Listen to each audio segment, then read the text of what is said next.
Buenos días, niños. Espero que se encuentren muy bien. Hoy 20 de noviembre, día viernes. Y como es 20 de noviembre, hoy vamos a ver sobre la Revolución Mexicana, que su festejo es el 20 de noviembre. Bien, vamos a empezar aquí con algunos personajes importantes de la Revolución Mexicana. Principalmente tenemos a Madero en el medio, Francisco y Madero, con un estandarte que dice sufragio electivo, no reelección. Lo que él buscaba con esta frase era el que no se reeligiera como presidente Porfirio Díaz. Y ahorita vamos a ver qué es lo que sucedió en la Revolución Mexicana. Porque Madero ya no quería que se reeligiera como presidente Porfirio Díaz, y luego cómo entraron en la Revolución Mexicana estos personajes, que es Venustiano Carranza con la Constitución de 1917, Emiliano Zapata, uno de los caudillos más importantes de la Revolución Mexicana, ahí con su bigote y sus carrilleras, el sombrero y el rifle. Y Pancho Villa, otro caudillo muy importante en todo este movimiento que duró varios años. ¿Ok? Vamos a comenzar con una lectura. Dice aquí: el 20 de noviembre de 1910 es la fecha en que inició la Revolución Mexicana y terminó el 5 de febrero de 1917 con la Constitución política que rige en México actualmente. Aquí está la Constitución.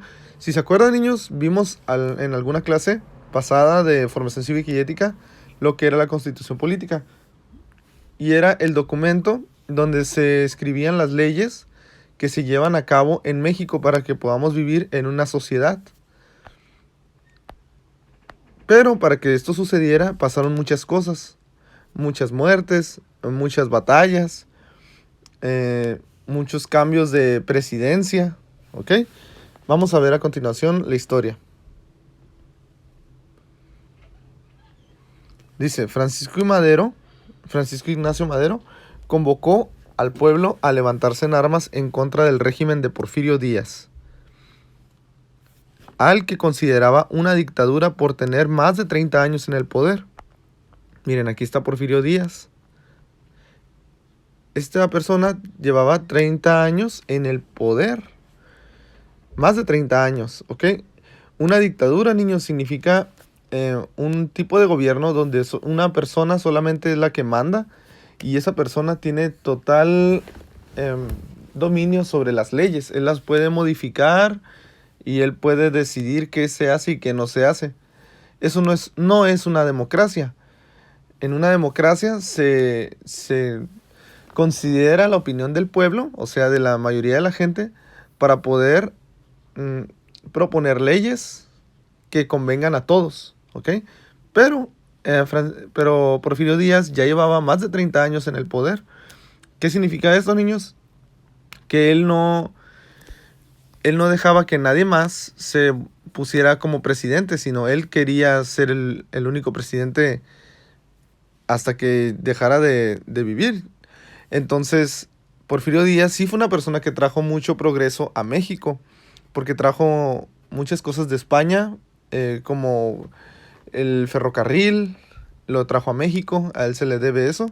También se le debe muchas construcciones que están allá en México. Por ejemplo, son construcciones muy bonitas de toque colonial, en el cual tenía mucha arquitectura de París, de España, y era, en cierto modo, era progreso. Sin embargo, el progreso no justificaba la manera de vivir de la mayoría de los mexicanos, donde la mayoría de los mexicanos eran muy pobres, y solamente unos pocos gozaban de esa tecnología y de esa moda y de toda esa arquitectura, que eran los ricos. Pero solamente los ricos eran un grupo muy pequeño de personas, que podría decirse que eran los privilegiados, porque ellos gozaban de todos estos beneficios. Sin embargo, lo que es la inmensa mayoría de los mexicanos, pues no gozaban con estos beneficios.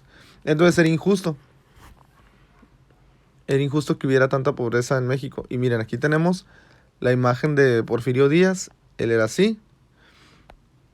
Esta persona que duró más de 30 años siendo presidente de México. ¿Ok? Así era. Y también estaba Francisco y Madero. Francisco y Madero, niños, era una persona rica. Él también podía gozar de los privilegios de los ricos en ese entonces, pero él no estaba de acuerdo con este tipo de gobierno. Él no estaba de acuerdo con que la gran mayoría viviera en la pobreza extrema.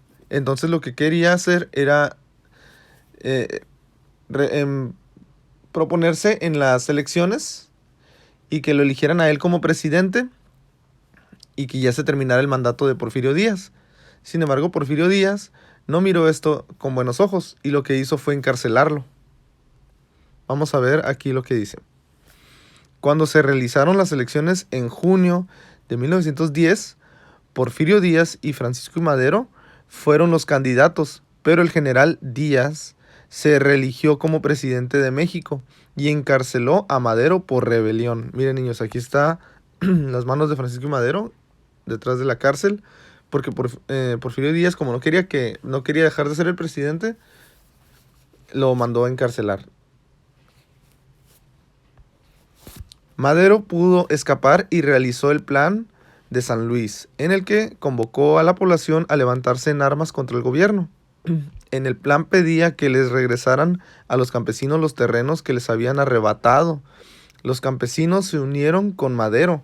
Miren, niños, obviamente los campesinos que trabajan la tierra, imagínense que esa es su herramienta más importante, su recurso natural más importante para poder trabajar y poder obtener ganancias y vivir de una manera digna, y que el gobierno se los haya arrebatado. Estaban enojados los campesinos y vieron en Madero una persona que buscaba una justicia que no existía en ese país, donde más personas pudieran gozar de lo que es justo o lo que les corresponde por su trabajo. Entonces se unieron con él en contra, se unieron a favor de Francisco y Madero, y esto significaba que estaban en contra de Porfirio Díaz. Vamos a ver que aquí están los revolucionarios. Estas personas eran campesinos, niños, que vivían en la pobreza. Entonces, cuando miraron esta oportunidad, esta rebelión, esta forma de levantarse en armas en contra del gobierno para poder quitar a Díaz, eh, se tuvieron que armar. Y aquí tienen sus carrilleras, miren. Ahí sí se alcanza a ver en el pecho. Estas son carrilleras. ¿Qué son esas? Son unos cinturones donde van muchas balas metidas ahí. Aquí están. Y ahí ya no, y era más fácil agarrarlas de ahí, tomarlas de ahí las balas y meterlas al rifle, porque antes usaban rifles de una sola munición. Era una sola bala a la vez. Tiraban un balazo y tenían que volver a cargar. ¿Ok? Entonces, si vemos, la mujer también tiene sus carrilleras. Y ahorita vamos a ver el papel importante que tuvo la mujer durante la Revolución Mexicana. A este movimiento, niños, se le llama Revolución Mexicana, porque era un movimiento de cambio, donde lo que pedían los campesinos era reclamar lo que les correspondía por ser mexicanos, por tener sus tierras y querer trabajarlas, y que el gobierno dejara de tener todas las tierras o todos los beneficios que podía ofrecer esta tierra, y que por fin fuera igualitario para todos. Eso es la Revolución Mexicana en sí, el movimiento, ¿ok? Dice, el 20 de noviembre de 1910 se levantó el país en contra de la reelección que nuevamente quería hacer Porfirio Díaz. La lucha la encabezó Pascual Orozco, Francisco Pancho Villa y Emiliano Zapata. El 25 de mayo de 1911, Porfirio renunció a su presidencia. Aquí vemos que Porfirio miró que este movimiento era muy grande y no le convenía seguir en el puesto, y sabía que iba a perder. De cierto modo, lo que hizo Porfirio Díaz fue escapar. Renunció, sale ahí remarcado, renunció a su presidencia y se fue. ¿Ok? Y aquí tenemos a los caudillos, uno de los caudillos más importantes, que es Pancho Villa, un hombre que era de guerra, un hombre que le gustaba la guerra. En cierta manera era una especie de bandido de aquellos años. Incluso tuvo algunas peleas en Estados Unidos, de las cuales ganó algunas y perdió otras. ¿Ok? Se pedía recompensa por él en Estados Unidos también. Y aquí tenemos a Emiliano Zapata, otro caudillo muy importante, niños. Un caudillo era una persona con peso en una sociedad. Por ejemplo, a un caudillo lo seguía el pueblo, la gente que lo rodeaba lo seguía y él proponía algunos ideales y el pueblo, como le convenían al pueblo, el pueblo hacía lo que este caudillo pedía, que era levantarse en armas y luchar junto a él por algunas causas justas o algunas causas que beneficiaban a todos, ¿ok? Los caudillos fueron desapareciendo cuando terminó la Revolución Mexicana y se fueron convirtiendo en instituciones. Eso fue una transformación que se logró a lo largo de los años. El que la gente dejara de seguir lo que dijeran los caudillos de algunas personas, porque esas personas tampoco eran perfectas. Y se fueron estableciendo las instituciones. En las instituciones se regía de una manera ah, más objetiva lo que en las instituciones se pedía. Pero bueno, este es un tema que tiene que ver con la Revolución Mexicana, pero no vamos a entrar mucho a detalle en esto, sino que simplemente antes a los caudillos era a los que se les miraba con una gran importancia, ¿ok? Y poco a poco fue desapareciendo eso y lo que tiene ahora más importancia son las instituciones. Ya no solamente una persona, sino una sociedad organizada por muchos puntos de vista. Vamos a pasar al siguiente texto. Dice, Madero fue presidente del... Aquí Francisco Madero ya fue presidente. Dice, Madero fue presidente del 6 de noviembre de 1911 al 19 de febrero de 1913, cuando fue derrocado por Victoriano Huerta en la llamada Decena Trágica.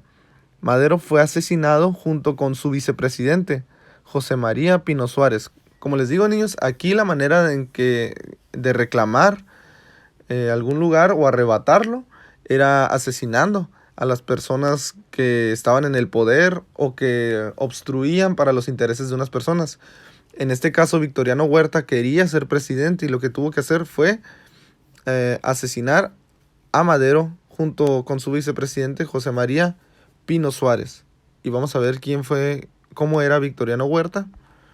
Aquí está Victoriano Huerta, que también llegó a la presidencia.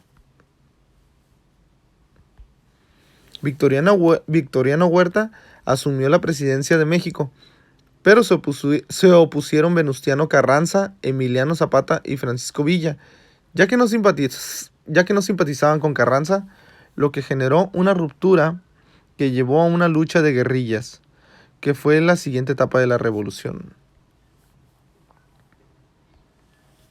Victoriano Huerta deja la presidencia en junio de 1914.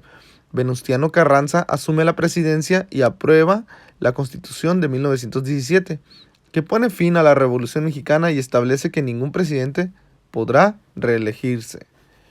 Bien, niños, aquí tenemos a Carranza, ya con su Constitución Política de los Estados Unidos Mexicanos de 1917.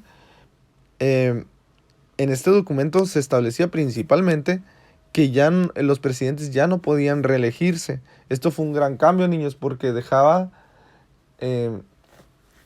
solamente por un periodo temporal, un periodo de 6 años, que una persona pudiera ser presidente y no más tiempo. Lo cual significa que sí, la persona que pasa la presidencia puede tener el poder, pero solamente va a durar ese tiempo.